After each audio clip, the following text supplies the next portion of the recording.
Hello दोस्तों, कैसे हो आप सभी। आज मैं आपके लिए कहानी लेकर आई हूँ जवानी। कौशल्या जी और दयाशंकर जी अपने कमरे में बैठे टीवी देख रही थी।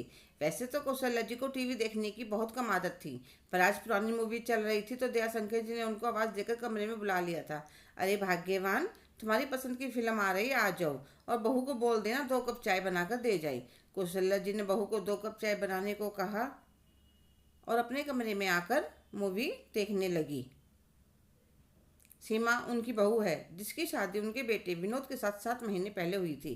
पहले दयाशंकर जी विनोद दोनों एक साथ कपड़े की फैक्ट्री संभालते थे, पर जब से विनोद ने सारा काम अच्छे से संभाल लिया है तो अपने पापा को कहने लगा, पापा आपने पूरी उम्र बहुत मेहनत कर ली, अब आप आराम कीजिए। दयाशंकर जी सुबह जल्दी उठ जाकर फैक्ट्री खोल देते थे और जब बेटा आ जाता तो वापस आ जाते थे। वे समझते थे बेटे की शादी को अभी कुछ समय हुआ है, इसलिए उसे कहते तुम आराम से आ जाना, मैं दोपहर को आराम कर लूँगा। वैसे तो घर में सब ठीक चल रहा था, पर सीमा का स्वभाव काफ़ी जलन वाला था। उसे अपने सास ससुर का साथ में बैठना हंसना बोलना भी नहीं सुहाता था। उसकी सहेली थी सुनीता, दोनों जब भी उस पर फ़ोन पर बात करती तो वह अपने सास ससुर का बहुत मजाक बनाती है। बासी कढ़ी में उबाल आ रहा है। बूढ़े बुढ़िया को पूरा दिन रोमांस भाता है।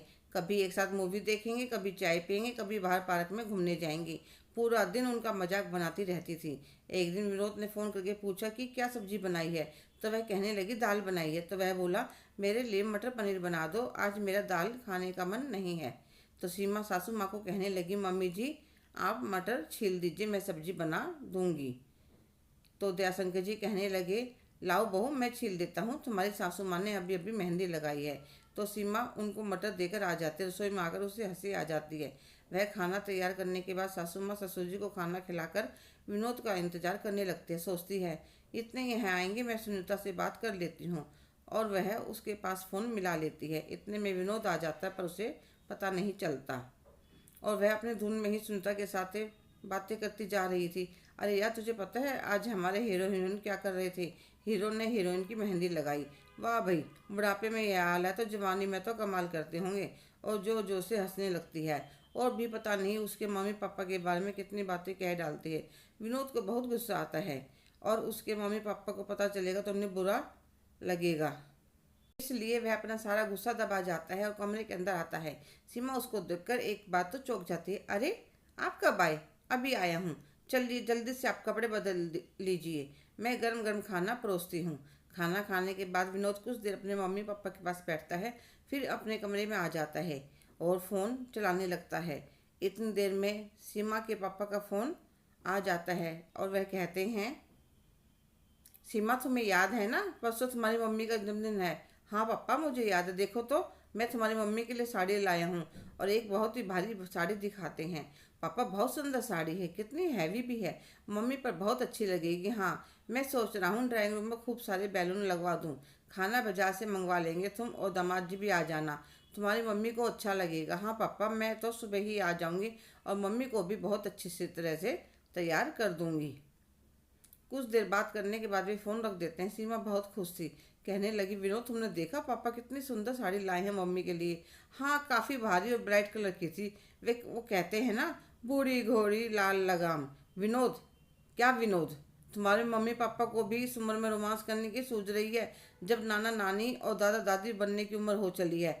विनोद तुम्हें कहने से पहले कुछ तो सोच लेना चाहिए था।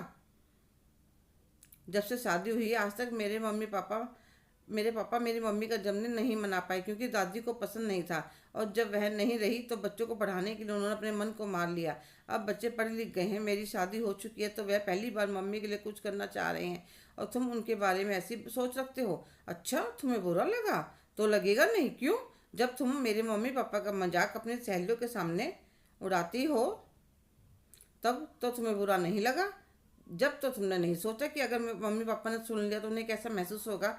अरे मेरी मम्मी को मेहंदी का शौक है, पर पहले वह कभी फुर्सत नहीं मिलती थी लगाने की, कभी लगा भी लेती तो कुछ दिन में हाथ धो लेती। अगर आज पापा को ने उनके हाथों में मेहंदी लगा दी तो तुम्हें क्यों बुरा लगा। पूरी उम्र बच्चों की जिम्मेदारी निभाने में निकल जाती है।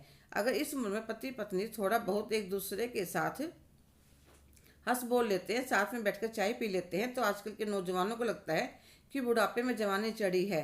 अरे भाई हर किसी को जवानी नसीब नहीं होती। जवानी कब आकर चली जाती है पता भी नहीं चलता।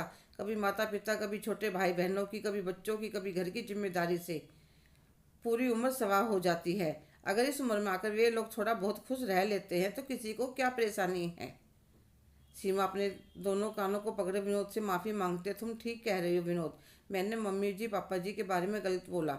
अपनी सोच पर बहुत शर्म आ रही है, हो सके तो मुझे माफ़ कर दो, आगे से ऐसी गलती कभी नहीं करूँगी। रोने लगती है तो विनोद उसको अपने सीने से लगा लेता है। मैंने भी मम्मी जी पापा जी के लिए गलत शब्द कहे, पर वे सब मैंने तुम्हें तुम्हारी गलती का एहसास करवाना चाहता था, इसलिए कहा। चलो हंसो, फिर जमीन पर भी तो जाना है। तो सीमा एक बार फिर से विनोद के गले लग जाती है। हेलो दोस्तों, कैसे हो आप सभी। आज की कहानी आपको कैसी लगी कमेंट करके ज़रूर बताइएगा। अगर आप मेरे चैनल पर नए हैं तो प्लीज़ लाइक, शेयर, सब्सक्राइब करना ना भूलें। धन्यवाद।